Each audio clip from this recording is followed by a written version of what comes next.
A series of executive actions aimed at the economic relief. It includes enhanced employment benefits, but at a lower dollar amount than before, and it only works if states kick in part of the money to pay for it. So will states do that? What about Oregon and Washington? Lindsay Nadrich looked into it. Trump's executive order cuts the benefit amount from $600 to $400 a week, with states having to pay $100 of that. And right now, both Oregon and Washington say they don't know how this will work yet. In a tweet, the Washington Employment Security Department said it's currently assessing the presidential memorandum, and for now, they're asking claimants not to call about it. The Oregon Employment Department said it's also looking into what this executive order means. The National Employment Law Project executive director said states cannot use their current unemployment insurance infrastructure to pay a benefit that's not authorized by Congress, which means states will have to set up a new way to add these payments to existing benefits.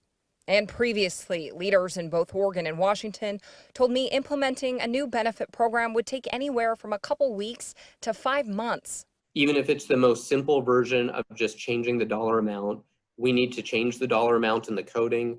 That's being applied to a number of different benefit programs, and we need to do testing to make sure that it doesn't have unintended consequences. Experts also say some states may have to go further into debt to pay their share of the $400 benefit.